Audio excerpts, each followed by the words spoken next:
శ్రీశైలం దేవస్థానం ఆవరణలో వైసీపీ ప్రచారం చేస్తూ ఉండటం వివాదాస్పదంగా మారింది. ఏకంగా క్యూ లైన్స్ దగ్గరే జగన్ పాటలకు డాన్సులు వేస్తున్నారు. దేవస్థాన ఉద్యోగులు కూడా విధుల్లో ఉండి వైసీపీ తరపున ప్రచారం చేస్తున్నారని అంటున్నారు భక్తులు.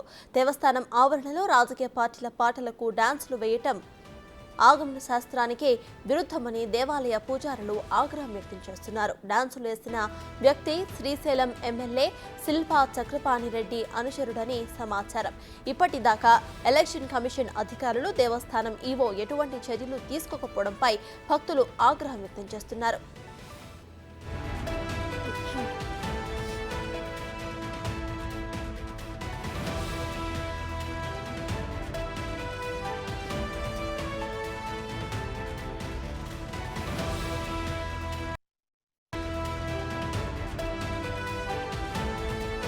శ్రీశైలం దేవస్థానం ఆవరణలో వైసీపీ ప్రచారం చేస్తూ ఉండటం వివాదాస్పదంగా మారింది. ఏకంగా క్యూ లైన్స్ దగ్గరే జగన్ పాటలకు డాన్సులు వేస్తున్నారు. దేవస్థాన ఉద్యోగులు కూడా విధుల్లో ఉండి వైసీపీ తరపున ప్రచారం చేస్తున్నారని అంటున్నారు భక్తులు. దేవస్థానం ఆవరణలో రాజకీయ పార్టీల పాటలకు డాన్సులు వేయటం ఆగమ శాస్త్రానికి విరుద్ధమని దేవాలయ పూజారులు ఆగ్రహం వ్యక్తం చేస్తున్నారు. డాన్సులు వేసిన వ్యక్తి శ్రీశైలం ఎమ్మెల్యే శిల్పా చక్రపాణిరెడ్డి అనుచరుడని సమాచారం.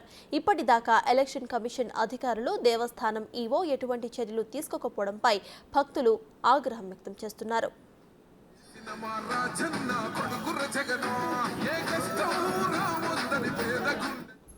ఈ విషయంపై మరిన్ని డీటెయిల్స్ మా ప్రతినిధి శ్రీరామ్ అందిస్తారు. శ్రీరామ్, చెప్పండి, ఇటు ఎన్నికల కోడ్ అమల్లో ఉన్న టైంలో ఇక్కడ దేవస్థానం దగ్గర వైసీపీ పాటలకు డాన్సులు వేయడం మనం ఏ రకంగా చూడాలి? ఇక ఎలక్షన్ కమిషన్ స్పందించిందా?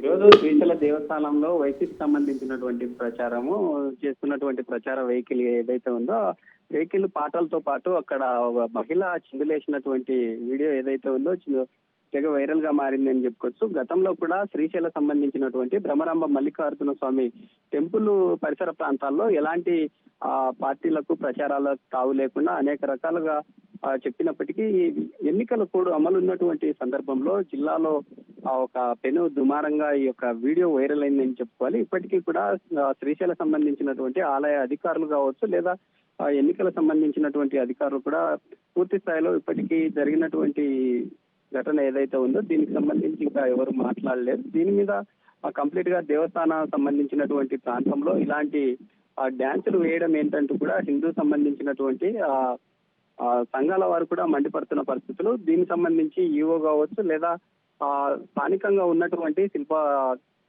చక్రపాణి రెడ్డి స్థానికంగా ఎమ్మెల్యేలుగా ఉన్నారు. అయితే అతని అనుచరులు ఎవరైతే ఉన్నారో అనుచరులతో పాటు ఉన్నటువంటి ఆ ప్రచార వెహికల్ ఏదైతే ఉందో వెహికల్ ను అక్కడ స్థానికంగా ఉన్నటువంటి ఆ క్యూ కాంప్లెక్స్ ఏదైతే ఉందో ఆ సమీపంలోనే ఈ యొక్క పాటలు పెట్టి ఈ విధంగా భక్తులకు కూడా ఇబ్బందులకు గురి చేశారంటూ కూడా కొందరు మండిపడుతున్న పరిస్థితులు.